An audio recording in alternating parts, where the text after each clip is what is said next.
After the profound tragedy of Abel's murder, humanity faced a critical bifurcation. Genesis introduces us to two distinct lineages, each charting a unique course for the nascent human race. This early narrative is not merely a genealogical record, it is a foundational theological statement about human nature, choice, and spiritual trajectory. The immediate aftermath of sin reveals God's enduring plan for humanity.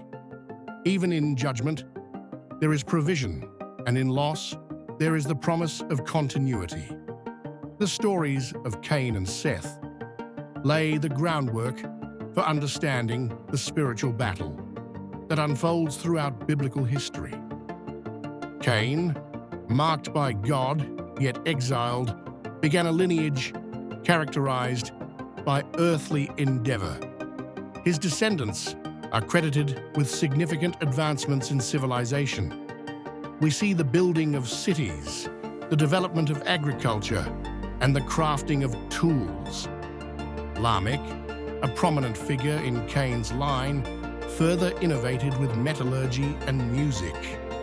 These achievements demonstrate human creativity and the capacity for cultural development. They reflect an innate drive to shape the world and establish human dominion. Yet, this progress was tragically intertwined with escalating moral decay.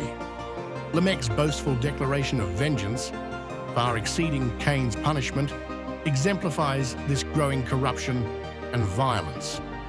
His words reveal a heart hardened by pride and a disregard for divine justice.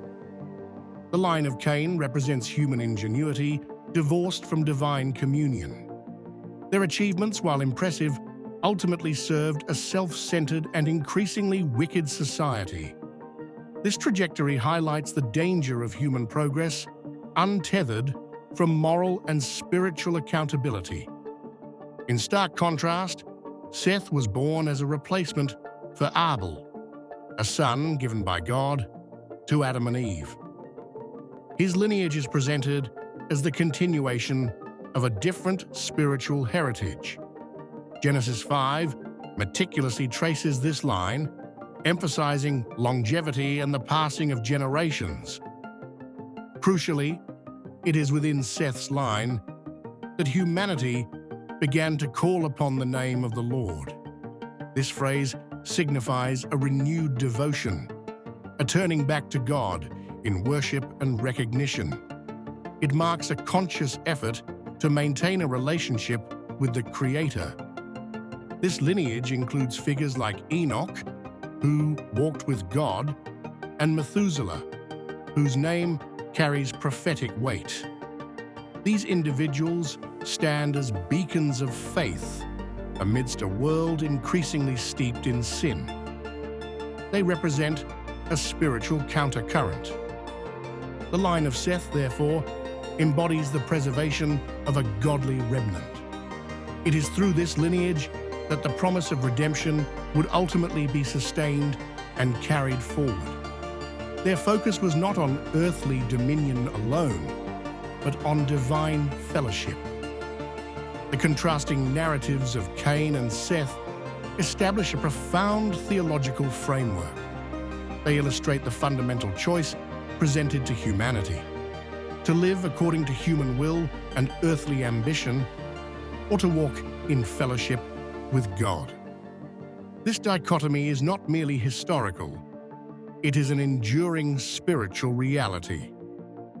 The achievements of Cain's line, though impressive, ultimately led to greater depravity, culminating in the global corruption that necessitated the flood. Their innovations, while beneficial in themselves, became tools for a society increasingly hostile to God. Conversely, the spiritual devotion of Seth's line, though less outwardly spectacular in terms of material progress, preserved the knowledge and worship of God.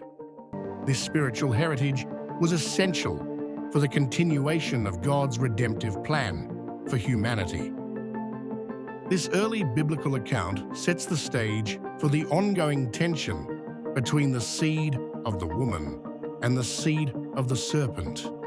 It foreshadows the constant struggle between righteousness and wickedness, faith and rebellion that permeates all of Scripture. Understanding these two foundational lineages helps us grasp the depth of human fallenness and the persistent grace of God. It reminds us that true progress is measured not just by what we build, but by how we live in relation to our Creator.